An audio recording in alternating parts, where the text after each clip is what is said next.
شروع اللہ کا نام لے کر جو بڑا مہربان نہایت رحم والا ہے۔ سب تعریف اللہ ہی کو ہے جس نے اپنے محبوب بندے محمد صلی اللہ علیہ وآلہ وسلم پر یہ کتاب نازل کی اور اس میں کسی طرح کی کجی اور پیچیدگی نہ رکھی، بلکہ سیدھی اور سلیس اتاری تاکہ لوگوں کو عذاب سخت سے جو اس کی طرف سے آنے والا ہے ڈرائے، اور مومنوں کو جو نیک عمل کرتے ہیں خوشخبری سنائے کہ ان کے لیے ان کے کاموں کا نیک بدلہ یعنی بہشت ہے جس میں وہ ہمیشہ رہیں گے، اور ان لوگوں کو بھی ڈرائے جو کہتے ہیں کہ اللہ نے کسی کو بیٹا بنا لیا ہے۔ ان کو اس بات کا کچھ بھی علم نہیں اور نہ ان کے باپ دادا ہی کو تھا۔ یہ بڑی سخت بات ہے جو ان کے منہ سے نکلتی ہے، اور کچھ شک نہیں کہ یہ جو کچھ کہتے ہیں محض جھوٹ ہے۔ اے پیغمبر، اگر یہ اس کلام پر ایمان نہ لائیں تو شاید تم ان کے پیچھے رنج کر کر کے اپنے تئیں ہلاک کر دو گے۔ جو چیز زمین پر ہے ہم نے اس کو زمین کے لیے زینت بنایا ہے تاکہ لوگوں کی آزمائش کریں کہ ان میں کون اچھے عمل کرنے والا ہے، اور جو چیز زمین پر ہے ہم اس کو نابود کر کے بنجر میدان کر دیں گے۔ کیا تم خیال کرتے ہو کہ غار اور لوح والے ہماری نشانیوں میں سے عجیب تھے؟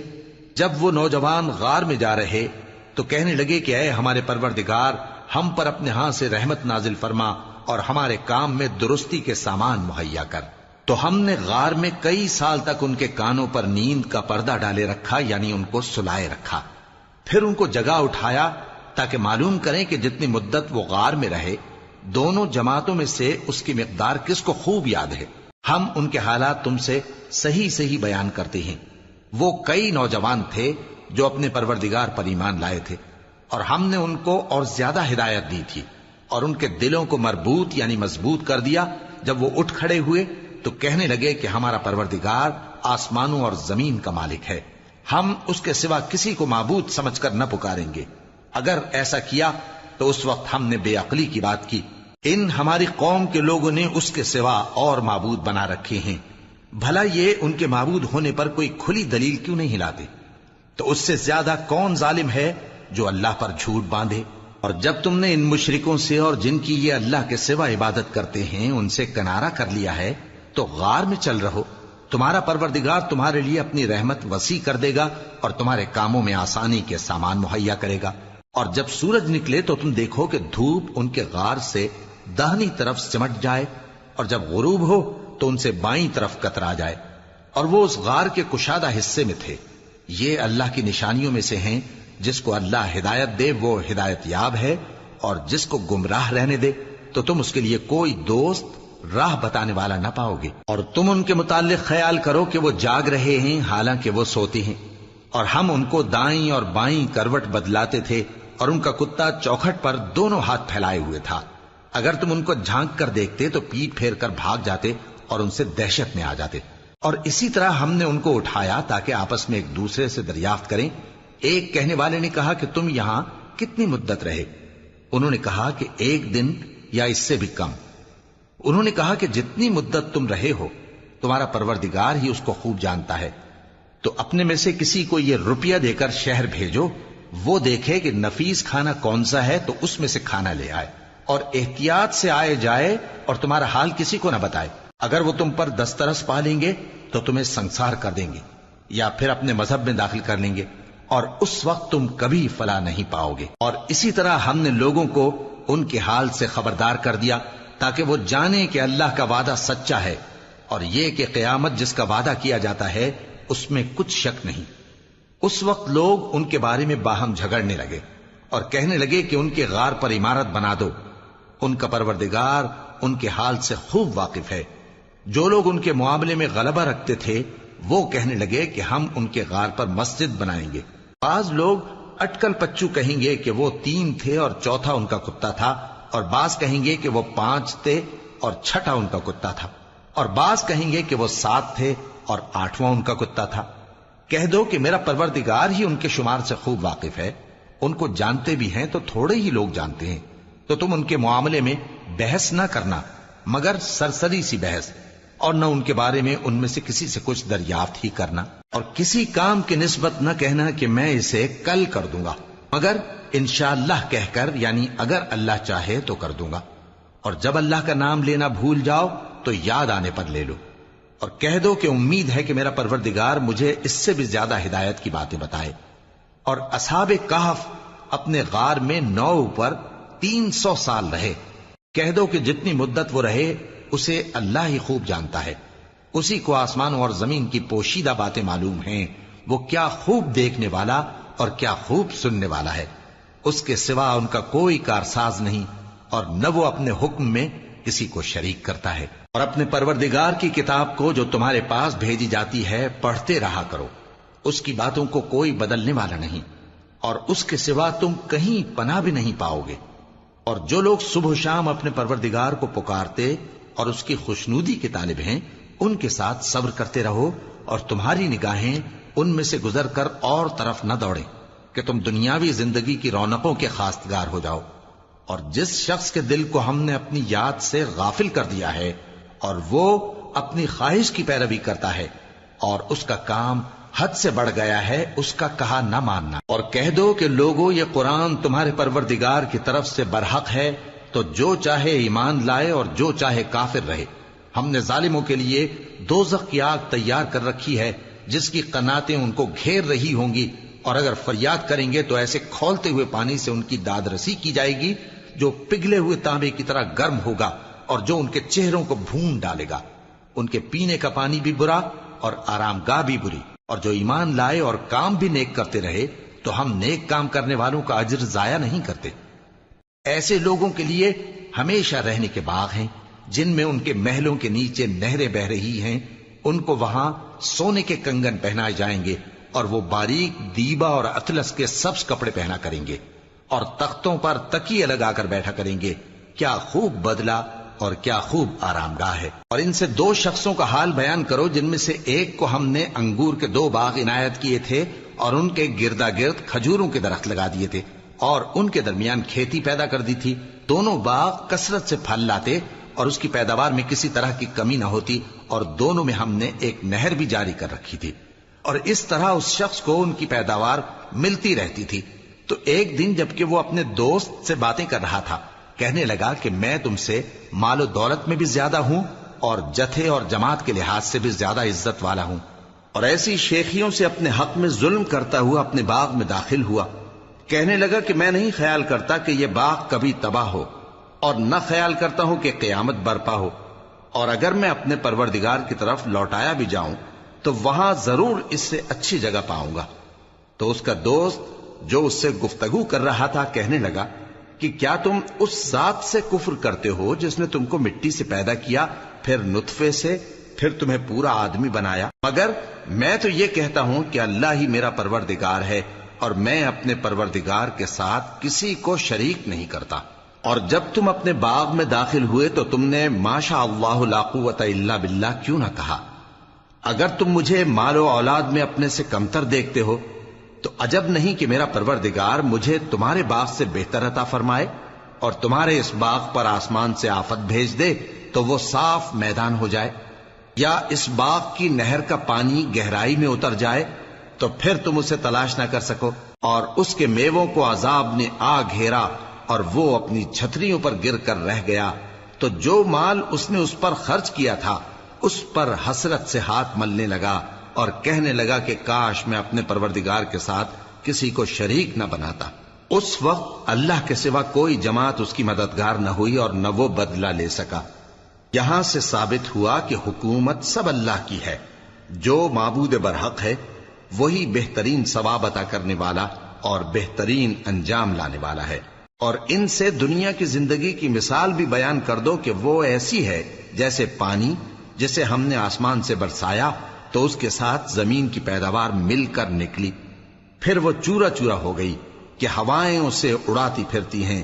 اور اللہ تو ہر چیز پر قدرت رکھتا ہے۔ مال اور بیٹے تو دنیا کی زندگی کی رونق و زینت ہیں، اور نیکیاں جو باقی رہنے والی ہیں وہ ثواب کے لحاظ سے تمہارے پروردگار کے ہاں بہت اچھی اور امید کے لحاظ سے بہت بہتر ہیں۔ اور جس دن ہم پہاڑوں کو چلائیں گے اور تم زمین کو صاف میدان دیکھو گے اور ان لوگوں کو ہم جمع کر لیں گے تو ان میں سے کسی کو بھی نہیں چھوڑیں گے، اور سب تمہارے پروردگار کے سامنے صف باندھ کر لائے جائیں گے۔ تو ہم ان سے کہیں گے کہ جس طرح ہم نے تم کو پہلی بار پیدا کیا تھا اسی طرح آج تم ہمارے سامنے آئے، لیکن تم نے تو یہ خیال کر رکھا تھا کہ ہم نے تمہارے لیے قیامت کا کوئی وقت مقرر ہی نہیں کیا، اور اعمال کی کتاب کھول کر رکھی جائے گی تو تم گناہگاروں کو دیکھو گے کہ جو کچھ اس میں لکھا ہوگا اس سے ڈر رہے ہوں گے، اور کہیں گے ہائے شامت، یہ کیسی کتاب ہے کہ نہ چھوٹی بات کو چھوڑتی ہے نہ بڑی کو، کوئی بات بھی نہیں مگر اسے لکھ رکھا ہے، اور جو جو عمل کیے ہوں گے سب کو حاضر پائیں گے، اور تمہارا پروردگار کسی پر ظلم نہیں کرے گا۔ اور جب ہم نے فرشتوں کو حکم دیا کہ آدم کو سجدہ کرو تو سب نے سجدہ کیا مگر ابلیس نے نہ کیا، وہ جنات میں سے تھا تو اپنے پروردگار کے حکم سے باہر ہو گیا۔ کیا تم اس کو اور اس کی اولاد کو میرے سوا دوست بناتے ہو، حالانکہ وہ تمہارے دشمن ہیں، اور شیطان کی دوستی ظالموں کے لیے اللہ کی دوستی کا برا بدل ہے۔ میں نے ان کو نہ تو آسمانوں اور زمین کے پیدا کرنے کے وقت بلایا تھا اور نہ خود ان کے پیدا کرنے کے وقت، اور میں ایسا نہ تھا کہ گمراہ کرنے والوں کو مددگار بناتا۔ اور جس دن اللہ فرمائے گا کہ اب میرے شریکوں کو جن کی نسبت تم معبود ہونے کا گمان رکھتے تھے بلاؤ، تو وہ ان کو بلائیں گے مگر وہ ان کو کچھ جواب نہ دیں گے، اور ہم ان کے درمیان ہلاکت کی ایک جگہ بنا دیں گے، اور گناہگار لوگ دوزخ کو دیکھیں گے تو یقین کر لیں گے کہ وہ اس میں پڑنے والے ہیں، اور اس سے بچنے کا کوئی راستہ نہ پائیں گے۔ اور ہم نے اس قرآن میں لوگوں کے سمجھانے کے لیے طرح طرح کی مثالیں بیان فرمائی ہیں، لیکن انسان سب چیزوں سے بڑھ کر جھگڑالو ہے، اور لوگوں کے پاس جب ہدایت آ گئی تو ان کو کس چیز نے منع کیا کہ ایمان لائیں اور اپنے پروردگار سے بخشش مانگیں، بجز اس کے کہ اس بات کے منتظر ہوں کہ انہیں بھی پہلوں کا سا معاملہ پیش آئے یا ان پر عذاب سامنے سے آ جائے۔ اور ہم جو پیغمبروں کو بھیجا کرتے ہیں تو صرف اس لیے کہ لوگوں کو اللہ کی نعمتوں کی خوشخبریاں سنائیں اور عذاب سے ڈرائیں، اور جو کافر ہیں وہ باطل کی مدد سے جھگڑا کرتے ہیں تاکہ اس سے حق کو پھسلا دیں، اور انہوں نے ہماری آیتوں کو اور جس چیز سے ان کو ڈرایا جاتا ہے اسے ہنسی بنا لیا ہے۔ اور اس سے بڑھ کر ظالم کون، جس کو اس کے پروردگار کی آیات کے ذریعے سمجھایا گیا تو اس نے ان سے منہ پھیر لیا، اور جو اعمال وہ آگے کر چکا اس کو بھول گیا۔ ہم نے ان کے دلوں پر پردے ڈال دیے کہ اسے سمجھ نہ سکیں، اور کانوں میں ثقل پیدا کر دیا ہے کہ سن نہ سکیں، اور اگر تم ان کو رستے کی طرف بلاؤ تو کبھی رستے پر نہ آئیں گے، اور تمہارا پروردگار بخشنے والا صاحب رحمت ہے۔ اگر وہ ان کے کرتوتوں پر ان کو پکڑنے لگے تو ان پر جھٹ عذاب بھیج دے، مگر ان کے لیے ایک وقت مقرر کر رکھا ہے کہ اس کے عذاب سے کوئی پناہ کی جگہ نہ پائیں گے۔ اور یہ بستیاں جو ویران پڑی ہیں، جب انہوں نے کفر کر کے ظلم کیا تو ہم نے ان کو تباہ کر دیا، اور ان کی تباہی کے لیے ایک وقت مقرر کر دیا تھا۔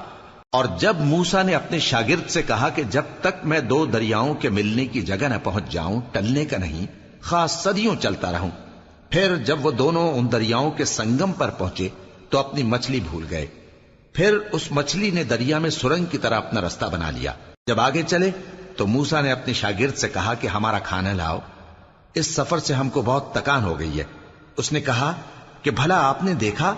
کہ جب ہم نے اس چٹان کے پاس آرام کیا تھا تو میں مچھلی وہیں بھول گیا، اور مجھے آپ سے اس کا ذکر کرنا شیطان نے بھلا دیا، اور اس مچھلی نے عجیب طرح سے دریا میں اپنا رستہ بنایا۔ موسیٰ نے کہا یہی تو وہ مقام ہے جسے ہم تلاش کرتے تھے، تو وہ اپنے پاؤں کے نشان دیکھتے دیکھتے لوٹ گئے۔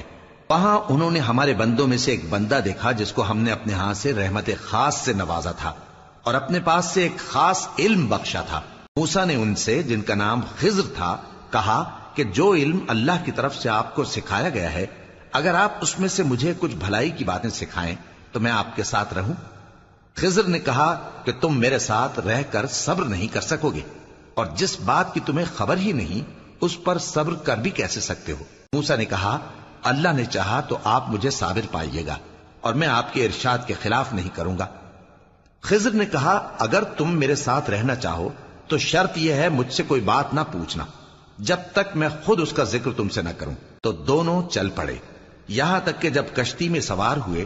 تو خضر نے کشتی کو پھاڑ ڈالا۔ موسیٰ نے کہا کیا آپ نے اس کو اس لیے پھاڑا ہے کہ سواروں کو غرق کر دی؟ یہ تو آپ نے بڑی عجیب بات کی۔ خضر نے کہا کیا میں نے نہیں کہا تھا کہ تم میرے ساتھ صبر نہ کر سکو گے؟ موسیٰ نے کہا کہ جو بھول مجھ سے ہوئی اس پر مواخذہ نہ کیجیے اور میرے معاملے میں مجھ پر مشکل نہ ڈالیے۔ پھر دونوں چلے، یہاں تک کہ رستے میں ایک لڑکا ملا تو خضر نے اسے مار ڈالا۔ موسیٰ نے کہا کہ آپ نے ایک بے گناہ شخص کو ناحق بغیر قصاص کے مار ڈالا، یہ تو آپ نے بری بات کی۔ خضر نے کہا کیا میں نے نہیں کہا تھا کہ تم سے میرے ساتھ صبر نہیں ہو سکے گا؟ انہوں نے کہا کہ اگر میں اس کے بعد پھر کوئی بات پوچھوں یعنی اعتراض کروں تو مجھے اپنے ساتھ نہ رکھیے گا کہ آپ میری طرف سے عذر کے قبول کرنے میں حد کو پہنچ گئے ہیں۔ پھر دونوں چلے، یہاں تک کہ گاؤں والوں کے پاس پہنچے اور ان سے کھانا طلب کیا۔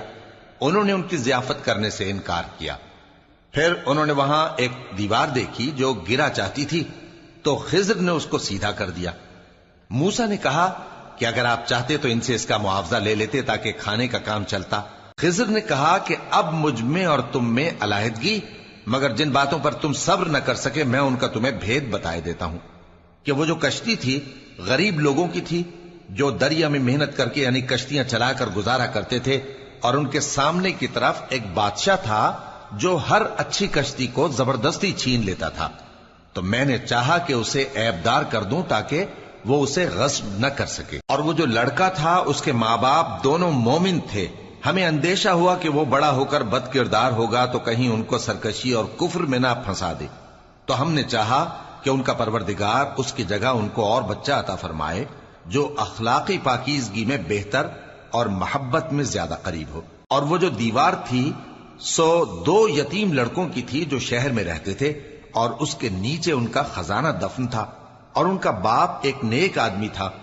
تو تمہارے پروردگار نے چاہا کہ وہ اپنی جوانی کو پہنچ جائیں اور پھر اپنا خزانہ نکالیں۔ یہ تمہارے پروردگار کی مہربانی ہے، اور یہ کام میں نے اپنی طرف سے نہیں کیے، یہ ان باتوں کی حقیقت ہے جن پر تم صبر نہ کر سکے۔ اور تم سے ذوالقرنین کے بارے میں دریافت کرتے ہیں، کہہ دو کہ میں اس کا کسی قدر حال تمہیں پڑھ کر سناتا ہوں۔ ہم نے اس کو زمین میں بڑا اقتدار دیا تھا اور ہر طرح کا سامان اس کو عطا کیا تھا، تو اس نے ایک سفر کا سامان کیا، یہاں تک کہ جب سورج کے غروب ہونے کی جگہ پہنچا تو اسے ایسا پایا کہ ایک کیچڑ والے چشمے میں ڈوب رہا ہے، اور اس چشمے کے پاس ایک قوم دیکھی۔ ہم نے کہا ذوالقرنین تم ان کو خواہ تکلیف دو خواہ ان کے بارے میں بھلائی اختیار کرو، دونوں باتوں کی تم کو قدرت ہے۔ ذوالقرنین نے کہا کہ جو کفر و بد کرداری سے ظلم کرے گا اسے ہم سزا دیں گے، پھر وہ اپنے پروردگار کی طرف لوٹایا جائے گا تو وہ بھی اسے بڑا عذاب دے گا، اور جو ایمان لائے گا اور عمل نیک کرے گا اس کے لیے بہت اچھا بدلہ ہے، اور ہم اپنے معاملے میں اس سے نرم بات کہیں گے۔ پھر اس نے ایک اور سامان سفر کیا، یہاں تک کہ سورج کے طلوع ہونے کے مقام پر پہنچا تو دیکھا کہ وہ ایسے لوگوں پر طلوع ہوتا ہے جن کے لیے ہم نے دھوپ سے بچاؤ کی کوئی اوٹ نہیں بنائی تھی۔ حقیقت یوں ہی تھی، اور جو کچھ اس کے پاس تھا ہم کو سب کی خبر تھی۔ پھر اس نے ایک اور سفر کا سامان کیا، یہاں تک کہ 2 اونچے سیدھے پہاڑوں کے درمیان پہنچا تو دیکھا کہ ان کے اس طرف کچھ لوگ ہیں کہ بات کو سمجھ نہیں سکتے۔ ان لوگوں نے کہا کہ اے ذوالقرنین، یاجوج اور ماجوج اس علاقے میں فساد کرتے رہتے ہیں، بھلا ہم آپ کے لیے خرچ کا انتظام کر دیں کہ آپ ہمارے اور ان کے درمیان ایک دیوار کھینچ دیں۔ ذوالقرنین نے کہا کہ خرچ کا جو مقدور اللہ نے مجھے بخشا ہے وہ بہت اچھا ہے، تم مجھے قوت بازو سے مدد دو، میں تمہارے اور ان کے درمیان ایک مضبوط رکاوٹ بنا دوں گا۔ تم لوہے کے بڑے بڑے تختے میرے پاس لاؤ۔ چنانچہ کام جاری کر دیا گیا، یہاں تک کہ جب اس نے دونوں پہاڑوں کے درمیان کا حصہ برابر کر دیا اور کہا کہ اب اسے دھوکو، یہاں تک کہ جب اس کو دھونک دھونک کر آگ کر دیا تو کہا کہ اب میرے پاس تانبا لاؤ کہ اس پر پگھلا کر ڈال دوں۔ پھر ان میں یہ قدرت نہ رہی کہ اس پر چڑھ سکیں، اور نہ یہ طاقت رہی کہ اس میں نقب لگا سکیں۔ بولا کہ یہ میرے پروردگار کی مہربانی ہے، پھر جب میرے پروردگار کا وعدہ آ پہنچے گا تو اس کو ڈھا کر ہموار کر دے گا، اور میرے پروردگار کا وعدہ سچا ہے۔ اس روز ہم ان کو چھوڑ دیں گے کہ روئے زمین پر پھیل کر ایک دوسرے میں گھس جائیں گے، اور سور پھونکا جائے گا تو ہم سب کو جمع کر لیں گے، اور اس روز ہم جہنم کو کافروں کے سامنے لائیں گے جن کی آنکھیں میری یاد سے پردے میں تھیں اور وہ سننے کی طاقت نہیں رکھتے تھے۔ اب کیا کافر یہ خیال کرتے ہیں کہ وہ میرے بندوں کو میرے سوا اپنا کارساز بنائیں گے تو میں خفا نہیں ہوں گا؟ ہم نے ایسے کافروں کے لیے جہنم کی مہمانی تیار کر رکھی ہے۔ کہہ دو کہ ہم تمہیں ایسے لوگ بتائیں جو اعمال کے لحاظ سے بڑے نقصان میں ہیں۔ یہ وہ لوگ ہیں جن کی دوڑ دھوپ دنیا کی زندگی میں برباد ہو گئی اور وہ یہ سمجھے ہوئے ہیں کہ وہ اچھے کام کر رہے ہیں۔ یہ وہ لوگ ہیں جنہوں نے اپنے پروردگار کی آیتوں کو نہ مانا اور اس کے سامنے جانے سے انکار کیا، تو ان کے اعمال ضائع ہو گئے۔ سو ہم قیامت کے دن ان کے لیے کچھ بھی وزن قائم نہیں کریں گے۔ یہ ان کی سزا ہے، یعنی جہنم، اس لیے کہ انہوں نے کفر کیا اور ہماری آیتوں اور ہمارے پیغمبروں کی ہنسی اڑائی۔ جو لوگ ایمان لائے اور عمل نیک کیے ان کے لیے بہشت کے باغ بطور مہمانی ہوں گے، ہمیشہ ان میں رہیں گے اور وہاں سے مکان بدلنا نہ چاہیں گے۔ کہہ دو کہ اگر سمندر میرے پروردگار کی باتوں کے لکھنے کے لیے روشنائی ہو تو قبل اس کے کہ میرے پروردگار کی باتیں تمام ہوں سمندر ختم ہو جائے، اگرچہ ہم ویسا ہی اور اس کی مدد کو لائیں۔ کہہ دو کہ میں تمہاری طرح کا ایک بشر ہوں، البتہ میری طرف وہی آتی ہے کہ تمہارا معبود وہی ایک معبود ہے۔ تو جو شخص اپنے پروردگار سے ملنے کی امید رکھے چاہیے کہ عمل نیک کرے اور اپنے پروردگار کی عبادت میں کسی کو شریک نہ بنائے۔